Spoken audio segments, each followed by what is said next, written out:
মধ্যপ্রাচ্যে গত কয়েক মাসে যা ঘটেছে সেটিকে অনেক বিশ্লেষক এই অঞ্চলে সাম্প্রতিক সময়ে সবচেয়ে বিপজ্জনক সামরিক সংকটগুলোর একটি বলেছেন। ইরান ও যুক্তরাষ্ট্রের পাল্টাপাল্টি হামলা, হরমুজ প্রণালী ঘিরে উত্তেজনা এবং আন্তর্জাতিক কূটনৈতিক তৎপরতা সব মিলিয়ে পুরো বিশ্ব এখন এই সংঘাতের দিকে নজর রাখছে। কিন্তু প্রশ্ন হলো, কিভাবে এত দ্রুত পরিস্থিতি যুদ্ধের দিকে গড়ালো? ঘটনা শুরু হয় যখন ইরানের বিরুদ্ধে একের পর এক সামরিক অভিযান ও নিষেধাজ্ঞা নিয়ে উত্তেজনা বাড়তে থাকে। এর জবাবে তেহরান জানায় তারা নিজেদের নিরাপত্তা ও সার্বভৌমত্ব রক্ষায় প্রয়োজনীয় সব পদক্ষেপ নেবে। একই সময়ে পারস্য উপসাগরে মার্কিন যুদ্ধজাহাজ, বিমান বাহিনী, রণতরী এবং অতিরিক্ত যুদ্ধবিমান মোতায়েন করা হয়। ফলে গোটা অঞ্চলে যুদ্ধের আশঙ্কা দ্রুত বেড়ে যায়।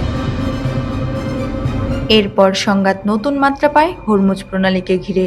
বিশ্বের সমুদ্রপথে প্রবাহিত তেলের একটি বড় অংশ এই পথ দিয়ে যায়। ইরান সতর্ক করে জানায় তাদের উপর সামরিক চাপ বাড়াতে থাকলে এই গুরুত্বপূর্ণ নৌপথের নিরাপত্তাও ঝুঁকির মুখে পড়তে পারে। এর প্রভাব পড়তে শুরু করে আন্তর্জাতিক জ্বালানি বাজারেও। তেলের দাম উঠানামা শুরু করে এবং বিশ্ববাজারে অনিশ্চয়তাও তৈরি হয়। এর কিছুদিন পর যুক্তরাষ্ট্র ইরানের বিভিন্ন সামরিক স্থাপনা লক্ষ্য করে অভিযান চালায়।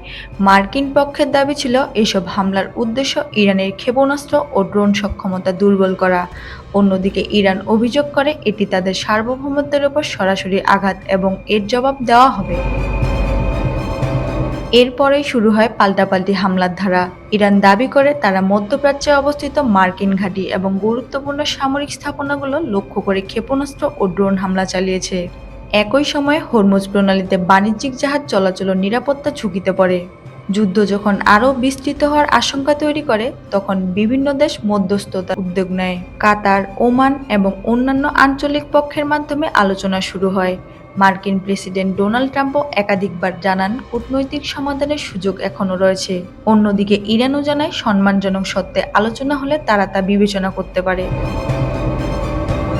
একই পর্যায়ে কয়েকদিনের জন্য সামরিক অভিযান অনেকটাই কমে আসে। বিশ্বজুড়ে ধারণা তৈরি হয়েছিল হয়তো যুদ্ধবিরতির পথ তৈরি হচ্ছে, কিন্তু সেই আশাও দীর্ঘস্থায়ী হয়নি।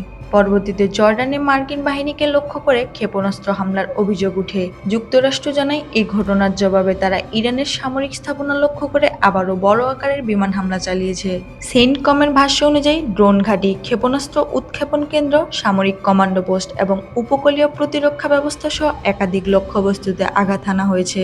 অন্যদিকে ইরানের রাষ্ট্রীয় গণমাধ্যম দাবি করে এসব হামলায় বেসামরিক হতাহতের ঘটনাও ঘটেছে, যদিও উভয় পক্ষের অনেক দাবি স্বাধীনভাবে যাচাই করা সম্ভব হয়নি।